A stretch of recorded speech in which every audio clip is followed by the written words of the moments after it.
Hey, good morning everybody. I'm here at the western terminus of the Colorado Trail. This is where it comes down to Durango. I just did a video for my hikers to show them how to get basically from the northern part of Durango around where I stayed last night at the Hampton Inn over here to the trailhead in case they decide to hike into town. It's only about a 4.7, so it's doable. Plenty of opportunities for catching a ride, and as you can hear, there's at least two streams. There's one behind me and there's one in front of me here in this area. And there's plenty of residential area here. I am going to do this morning a review of my Gobi rack. All right, so here we go. Okay, so the Gobi rack I ordered in November of 2020. Took until July of 2021 to get. So I guess I'm going to mix the pros and the cons in this review. That would be one of the cons. It did take a while to get. It is full steel construction, so con is heavy, but the pro is, man, is it tough. And it's all one piece. For me, the competitor was 4Runner because of all the accessories that it has, and I liked the channel system on it. But on the Gobi, if you didn't want to drill, your only choice is a 3/4 rack. And at the time I was thinking of a rooftop tent. Now I'm only using this right now in a kind of a 3/4 configuration, so that would have been okay.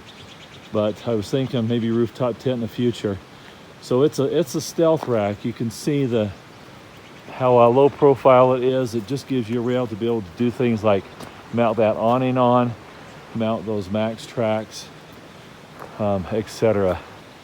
You know, with the cost of this rack came the ladder that was included, and a couple of gas struts to be able to overcome the extra weight from the ladder in the back. This I elected on this one to get. Well, it comes from the 5th generation 4Runner. Basically, it comes with the cutout for the sunroof. But you can buy a panel that hooks in there, and it connects the same way in as that bar right there that you can move back and forth. It uses the same connection to hook to the bottom rail there.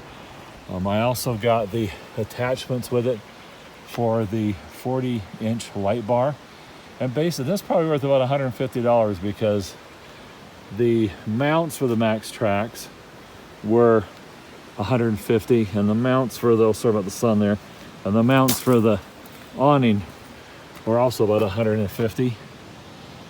They're nice mounts, but they are pricey. It does not come with the pins. You got to buy those pins separately. Now up there, as you can see, I've got max tracks. They're very easy to get to the way they are right now versus being up there flat.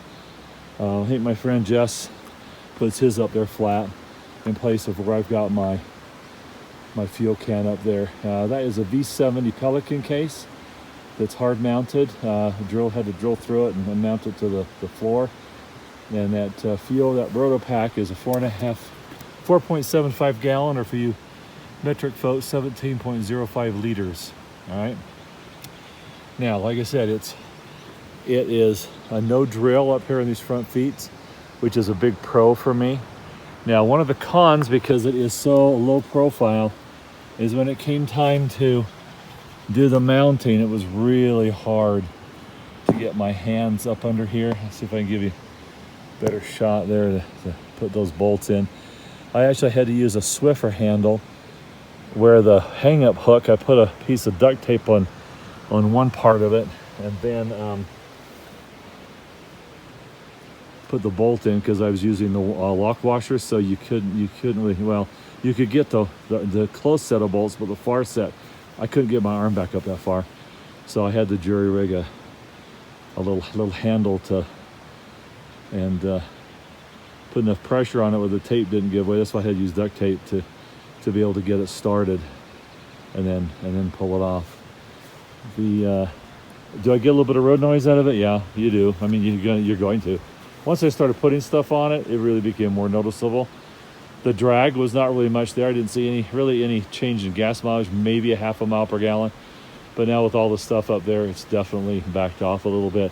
I would say the awning for some reason, is the culprit that has probably dropped my gas mileage a good another half a mile per gallon to maybe a mile per gallon. I did notice when I opened the sunroof, and I've only used this awning one time, so I'll have to do a review on it later. But there's some channels. Let's see if I can show you where these channels are, where it mounts to it. I'm kind of doing this blind. It was whistling a little bit, so I'm going to find something I can put in there to keep that whistling down a little bit. But anyway, that's the Gobi. Like I said, a big pro is it's a no drill installation, solid construction, all one piece, gonna last forever, very solid. Con, they don't have a whole lot of accessories for it, and the ones they do have are really expensive. They have a mount for an axe and a shovel. Other than that, I mean, that's pretty much it. They have these little like triangle hook things that you can use for ratchet straps, but for two of those on a ratchet strap, it was well in the hundreds. So I'm a little disappointed in the cost of the accessories, but they are all, let's say they're all good high quality steel stuff, so it should last a while. I give it a 2 thumbs up and recommend it to anybody that's interested.